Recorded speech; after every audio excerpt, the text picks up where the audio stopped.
Et salut tout le monde. Alors, une éternité que je ne vous ai pas trouvé ici à travers ces vidéos. J'espère que vous passez un bel été. Il touche bientôt à sa fin et alors enfin je reviens vers vous parce que j'ai eu un été très dense, très occupé. Voilà, entre mon fils, les consultations, la famille, etc. C'est passé très très vite et je n'ai guère trouvé d'instant pour venir m'adresser à vous ici. Alors voilà, ce matin, spontanément, j'avais un tout petit moment et j'avais cette envie de revenir vers vous pour échanger un peu les nouvelles du front, voilà.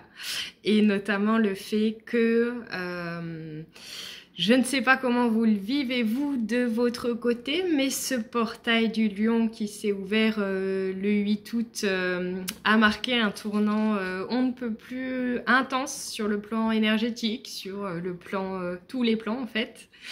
Et alors pour ma part, j'ai vraiment senti ça très fort au niveau physique, beaucoup au niveau de la tête. Et je ressens encore des symptômes aujourd'hui, c'est-à-dire que très souvent, en fin de journée, je peux avoir des tensions au niveau du crâne, etc. Chose qui m'arrive quasiment jamais. Et en fait, là, je remarque que ce portail, pour bien des personnes, fait remonter un peu toutes les... pas seulement les douleurs, mais alors vraiment toutes les zones de tension qu'on a encore en nous, qu'elles soient là encore physiques ou autres. Et je vois que c'est assez éprouvant. Donc peut-être que vous vous sentez un peu fatigué aussi du coup. Peut-être que vous vous sentez un peu désorienté, parfois un peu down. Et voilà, ça fait partie du processus. Donc accrochez-vous, il y en a encore pour quelques jours comme ça, avec une tension très très électrique dans l'air. Et bien sûr, si vous avez mal partout, dedans, dehors, vraiment ne désespérez pas. C'est entre guillemets normal et bienvenue. Profitez-en vraiment pour traiter tout ce qui demande à l'être, que ce soit encore une fois sur le plan du corps ou ailleurs.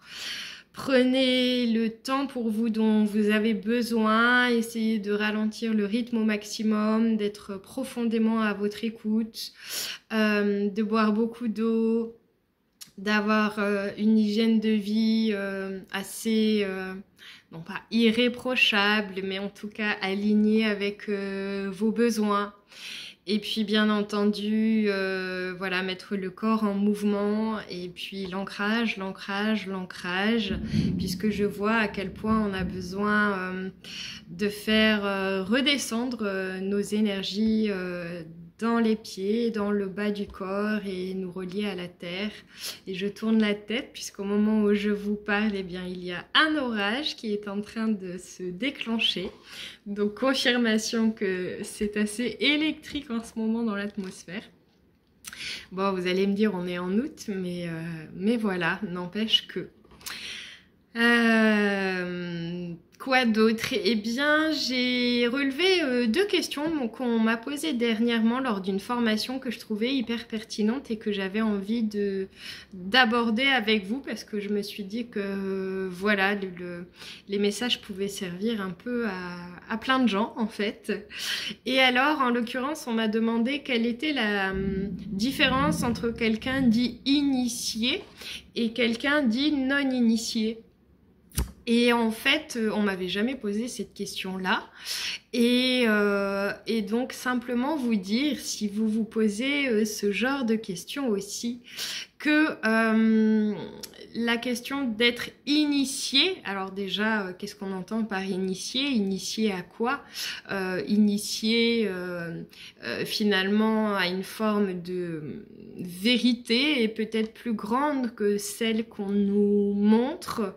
Initié au fait que c'est ça, que la vie c'est quelque chose de bien plus grand que ce qu'on nous a toujours raconté et qu'en définitive il se passe beaucoup de choses et beaucoup de formes de vie bien au-delà de ce que nos sens humains peuvent percevoir. Et justement, il n'y a pas besoin d'avoir ces sens extrasensoriels hyper développés pour être déjà dans une forme d'initiation. Puisque quelqu'un d'initié est tout simplement quelqu'un qui a une conscience plutôt éveillée, plutôt ouverte. Plus nous avons une conscience développée, plus on peut dire, si on a envie de parler comme ça, que nous sommes initiés à quelque chose de plus grand, encore une fois. Et en ce sens, quand on parle de quelqu'un d'initié, évidemment, ce n'est certainement pas à dissocier de la conscience. Ça va totalement ensemble. Et donc, un initié, c'est quelqu'un qui évolue dans sa vie comme une initiation, qui vit sa vie comme une initiation et j'allais dire les épreuves, mais en tout cas toute forme d'expérience vécue comme une initiation. Et c'est là où on voit bien la conscience à l'œuvre, puisque plus on a la conscience ouverte, plus on comprend à quel point réellement cette vie pour chacun est une initiation sur le plan de l'âme. Voilà. Et puis, on m'a aussi posé une autre question, à savoir justement comment faire pour pouvoir développer ces sens extrasensoriels, donc le fait de voir, d'entendre, de sentir, de savoir, voilà, à travers ces sens subtils. Et alors là aussi, j'ai trouvé que c'était une question intéressante à aborder avec vous parce que souvent, quand on traite de ces sujets-là, on s'imagine que il y a besoin de décoller totalement, de faire soit des sorties hors du corps, des projections de conscience, en tout cas qu'on a besoin d'aller se brancher très très haut, alors qu'en définitive c'est justement profondément le chemin inverse qui nous est demandé, là encore comme de façon générale finalement, c'est-à-dire que tout part profondément de l'ancrage et du corps physique. Donc plus vous allez vous appliquer à être présent dans l'instant, dans votre réalité quotidienne et en lien avec votre corps, plus vos sens subtils vont se développer. Pourquoi? Parce que les canaux s'ouvre quand on est comme solidement implanté et bien dans nos baskets. Donc plus on va être ancré, plus on va être aligné et plus naturellement nos sens subtils vont s'éveiller. Évidemment, c'est pas quelque chose à forcer, c'est pas quelque chose à aller chercher absolument, c'est quelque chose qui se décline naturellement au fur et à mesure où on est prêt à cela. Et donc depuis une base d'ancrage. Il y a en aucun cas, comment dire, besoin d'aller sortir du corps pour cela. Encore une fois, c'est vraiment profondément l'inverse. Alors peut-être que pour certains, ça paraîtra quelque chose d'antinomique. Et en fait, non, ça a beaucoup de sens puisque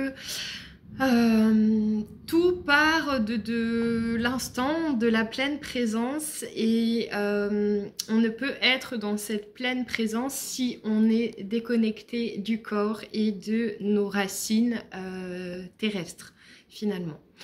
Donc ne cherchez pas absolument à fuir une réalité quelconque, ne cherchez pas absolument à monter dans l'astral sans vous être assuré avant que vous étiez solidement implanté dans votre corps et sur terre. C'est définitivement la base, j'insiste là-dessus. Et voilà, il n'y a pas besoin de fuir ou de déconnecter d'une quelconque réalité ici pour pouvoir s'ouvrir à une réalité plus grande. Tout part de là et de maintenant. Voilà. Je pense que je vais m'arrêter ici aujourd'hui. C'était simplement des petits messages spontanés comme ça que j'avais envie de développer avec vous. Et puis, de toute façon, je reprendrai un rythme un peu plus soutenu. En tout cas, je serai davantage présente à partir de la rentrée. Donc d'ici là, portez-vous bien, passez une belle fin d'été. Et puis si jamais à l'écoute de cette vidéo ou d'autres sur ma chaîne, je sais pas, il y a des questions qui vous viennent, des sujets que vous voulez qu'on aborde ensemble, bien entendu faites-le moi savoir dans les commentaires et puis je me ferai un plaisir d'y répondre. Je vous embrasse fort et puis à bientôt.